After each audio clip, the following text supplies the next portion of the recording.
So we need to begin to ask these longer, deeper historical questions. And I'm just going to make sure that I don't go too far off the rails with time here.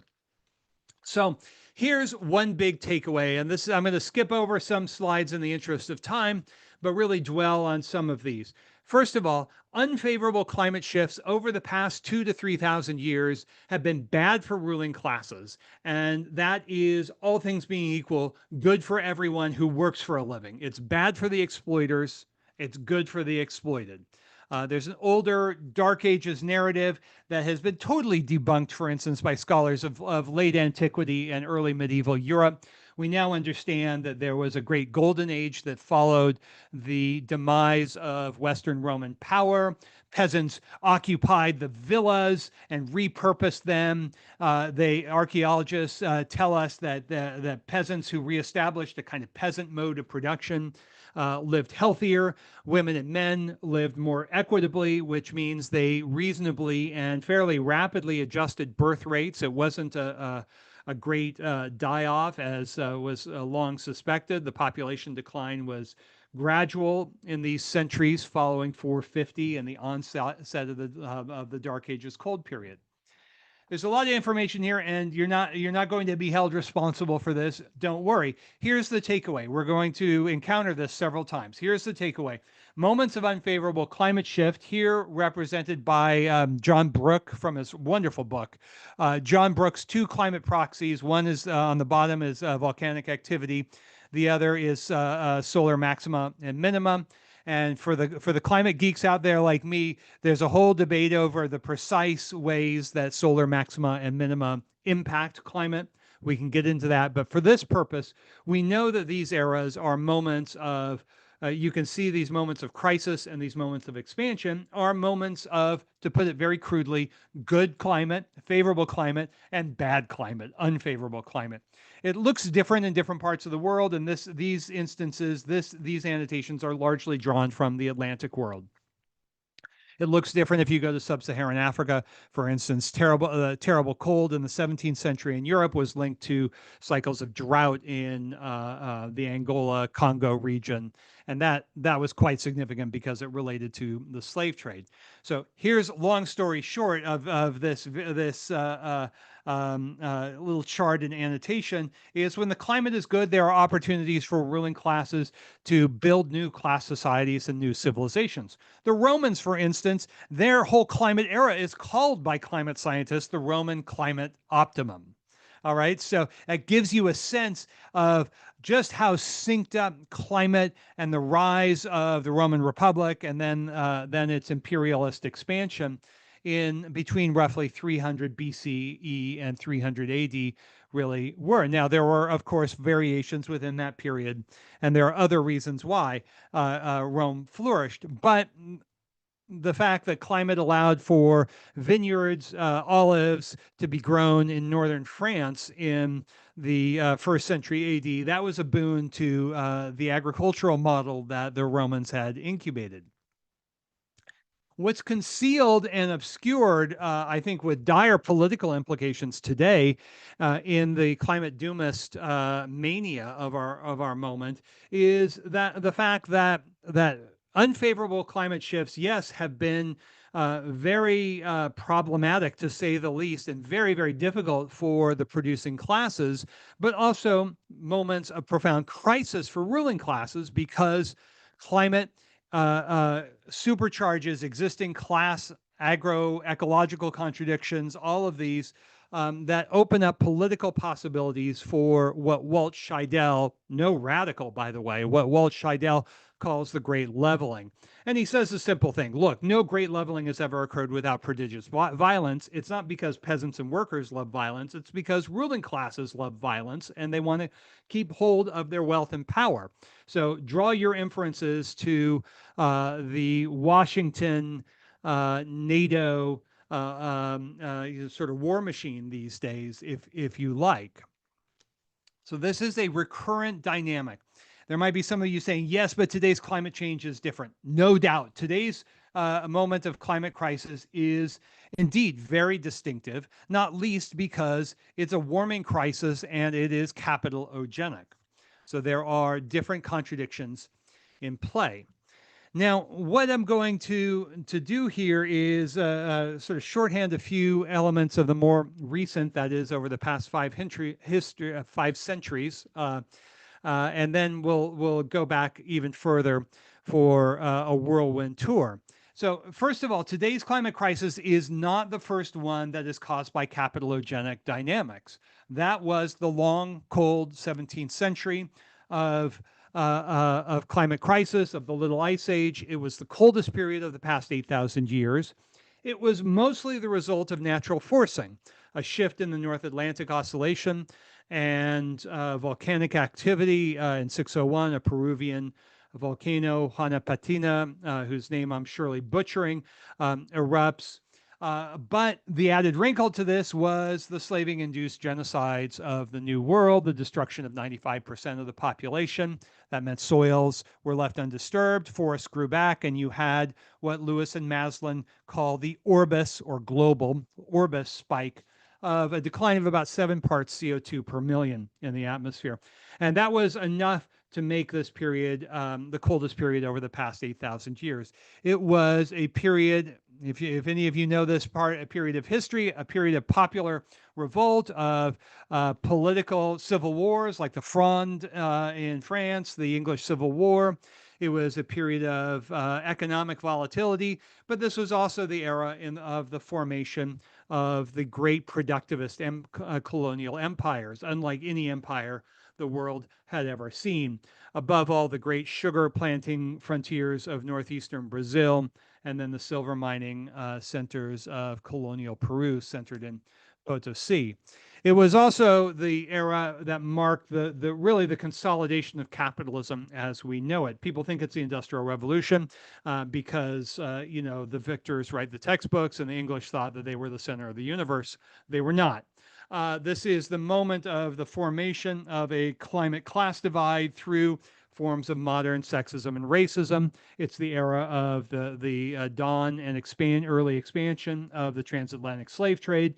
It's the era of a thoroughly violent and predatory gendered counter-revolution within Western Europe to ensure that women were subordinated in the interest of birthing a new proletariat, which indeed did emerge after that. And this was clearly not a problem of man and nature. It was clearly not a problem of overpopulation. It was a dynamic of climate and class, as ever, with empire as the midwife. So there's the Holocene, as I mentioned, contains all the elements that were later updated and rebranded and repackaged into the Anthropocene. The Anthropocene, as I know many of you in this audience would readily recognize, is basically Spaceship Earth environmentalism, just repackaged with a few of the particulars changed around. It relies heavily on, for instance, Paul Ehrlich's The Human Enterprise. It goes back to Bucky Fuller was an interesting guy. I'm not bagging on him, but Spaceship Earth environmentalism fit very, very squarely within the elite environmentalism of the time. And what we are probably seeing is the end of the Holocene in the present moment. And it remains to be seen, though, what that's going to look like. Even James, I just want to foreground that this is extremely serious, but even James Hansen later backtracked his Venus syndrome prognosis that there's going to be runaway climate change and we were all going to be baked alive. And Hansen came out just a few years after his 2009 Storms of My Grandfather's book and said, look, that was over exaggerated. It would require all the fossil fuels being dug up. And as we know today, all the fossil fuels are not being dug up. China, for instance, is hitting peak fossil fuel consumption and peak CO2 emission any day now, if it has not already. Even Goldman Sachs says peak fossil fuel consumption at the latest will be hit in the mid-2030s. And it's still a very severe problem, but no, indeed, not all the fossil fuel not all the potential oil, gas, and coal is going to be dug up, which would be the requirement for the so-called Venus syndrome. So Holocene was a 19th century invention that already understood human activity as part of the history of this geological era. It's very unusual, as I'm sure some of you know, to name an interglacial period. And the reason why this has been such a prodigious interglacial period from the standpoint of the human experience and the development of social complexity and class society is, as Ruddiman announced about 2 decades ago, that agriculture stabilized the climate, not just agriculture in itself, but there were many spin-off effects, including stock raising and forest clearance, etc., that stabilized the present interglacial period. Let's see if we can have a nice slide to that effect. This is itself a surplus labor dynamic. That is to say, it is a class dynamic in the web of life. So, and I think Ruddiman, who is a total neo-Malthusian, was empirically absolutely correct. He wants to explain it in terms of rising population density, but that is a dependent variable. And it's a dependent variable, not just agricultural productivity, but to the patterns of class formation, especially women's oppression, that occur under even these sort of Sumerian city-state formations. And there's a fantastic archaeological and anthropological literature on these questions. So society is a carbonizing dynamic, which doesn't mean that's bad. I mean, carbon stabilized the Holocene and prevented a reversion to a new great ice age. However, there's always too much of a good thing, and quantity quality shifts ensue. So this is a very, very long history, and I'm going to, like I keep saying, that we're going to have these whirlwind tours. So I just want to I want you to forgive me and follow up with questions as they arise. This dynamic of climate class conjunctures goes back to the Bronze Age, so-called Bronze Age collapse. I don't like the word collapse. I think it was a crisis. However, you did see the dramatic reductions in the complexity of state organizations across the Eastern Mediterranean. You have the movements of sea peoples, still sort of murkily understood, but the movement of peoples into this area. You also had popular revolts. This is an illustration from the wonderful work of a French archaeologist, Kanusky, and his colleagues. I completely recommend it. The more popular version of this argument is Eric Klein, who is very useful and interesting.